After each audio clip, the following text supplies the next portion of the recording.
Mickey Mouse has told hundreds of executives at Disney, "You're fired." Probably did it in a slightly more high-pitched voice, but what is going on?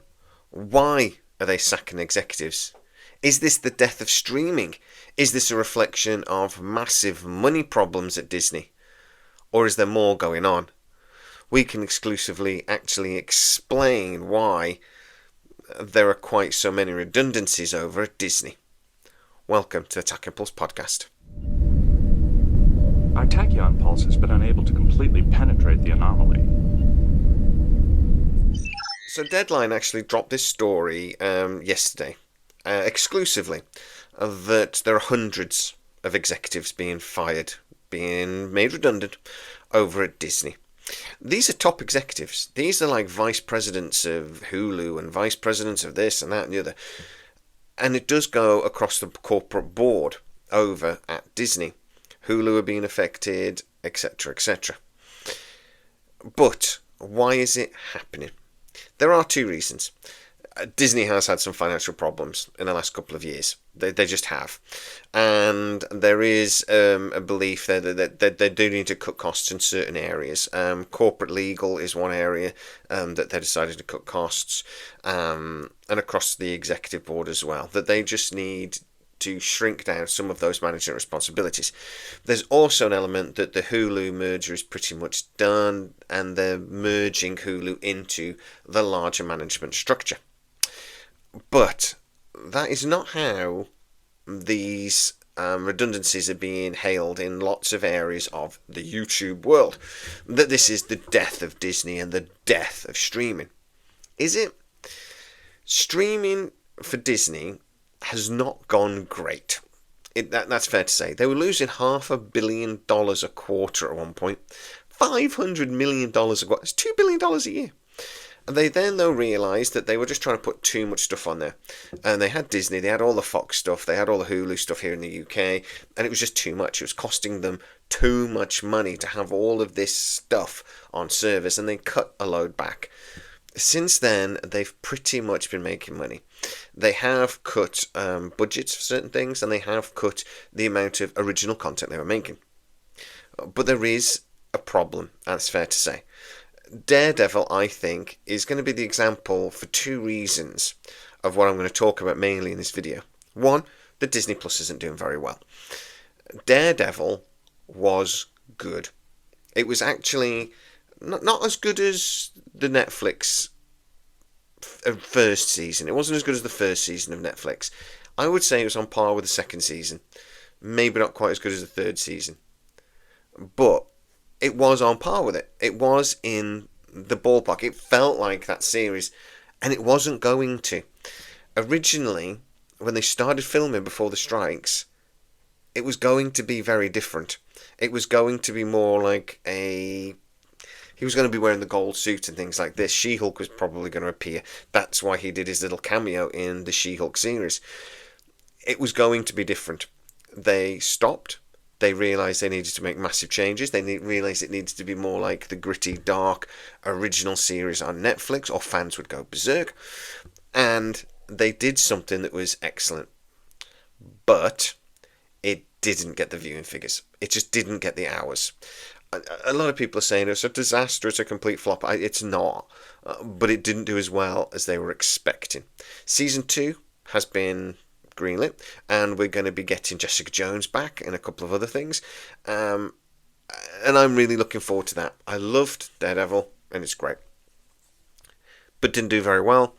That reflects on how Disney are doing at the moment. It seems that Disney as a company are quite good when it comes to doing the stuff for kids. Everything else, not so good. I've actually managed to speak to somebody that's seen Fantastic Four, by the way, and they're saying it's actually a very good film, they think, in their opinion. They actually think it really works well. And he actually said, look, there's a lot of people going crazy at things like this, the female Silver Surfer. But actually, the point is that they're in an alternative universe, and then they come to our universe at the end of the movie. So I think there's a lot of negativity around this movie because of a misunderstanding of what it is. But it's going to bomb. It's probably going to bomb. I would say this film, from what I've been told, is on par with Thunderbolts, and that didn't make its money back at the cinema either. But it'll go on Disney Plus and it'll do okay. But then Lilo and Stitch, making billions. It's going to make a fortune, particularly with merchandising. So they're good at doing that. They're not so good. They don't seem to be quite good at doing the stuff for everybody else, but the kids stuff. They were the best studio last year, by the way, from a financial point of view. They took the most money out of any studio last year, Disney. So there is an element though that they've lost significant money, and that's where a lot of these redundancies are coming from. But there's a bigger problem at Disney, and there's a reason why they've been losing money. Woke. They got themselves into this woke agenda. They've this woke label, and they've made some very dodgy decisions when it's come to a lot of the casting, etc., etc. So they're now labelled with this woke that they've done to themselves. And I'm told about 9 months ago they made a very active decision to try to push against it. And that actually a lot of these redundancies are because of that, and not because of actual making or trying to save money or the end of streaming. Streaming isn't going to end. It's now pretty much the most important element of television, how we watch movies at home. It's only going to grow. But the streaming wars hurt everybody. They didn't do well. They were spending too much money to try to keep up with Netflix or overtake Netflix or whatever, and it didn't work. And Netflix are the only ones that actually probably won the streaming wars. They actually came out of it very well. But those wars are now over. So if you're on about the death of streaming, no. The death of the streaming wars, yes. And you guys, I've been telling you for ages, we're going to see smaller budgets. We're going to see less on those streaming providers. We're going to see mergers of certain things and these super bundles. Some channels will merge together as well, though. That is probably, just what's going to happen because they have to cut costs. The networks are producing less as well. So this isn't just them. There's Hollywood as a whole is contracting. That isn't necessarily a bad thing because hopefully we'll get to see better quality shows actually, because there has been this attitude of just throw everything on the screen and hope something sticks. Now with less budgets they are going to have to be a bit more sensible about what they actually produce. There will be more challenges at the executive at the level about what is good and what is bad, which we haven't had. They just went, yeah, people will talk about that. Let's put it on the screens for too long. That's happened. So, is Mickey Mouse firing people because of money problems? A little bit. Are they sacking people because it's the death of streaming? A little bit.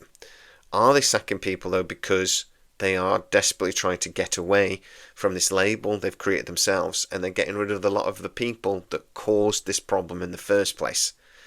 Yeah. That seems to be the main motivation for what's going on. There is a bit of a clear out over at Disney. Across the board.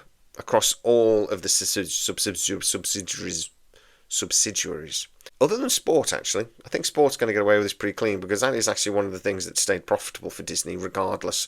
Sport and the parks and things kept Disney afloat at one point a couple of years ago. After this clear out, we will have a better Disney. A better Hulu, a better Fox, a better Marvel. But that seems to be where Disney are trying to get this. They're trying to become a more streamlined business. They're trying to become a more focused business.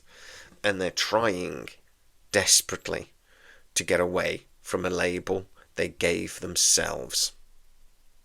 But guys, get into the comments and what you think. What does Disney have to do to get away from the label of woke that, they champion themselves? And you cannot argue that whether you are championing DEI and you're a liberal, etc., or you like to wear a red cap, that Disney have made some very controversial decisions in the last few years that they didn't need to do.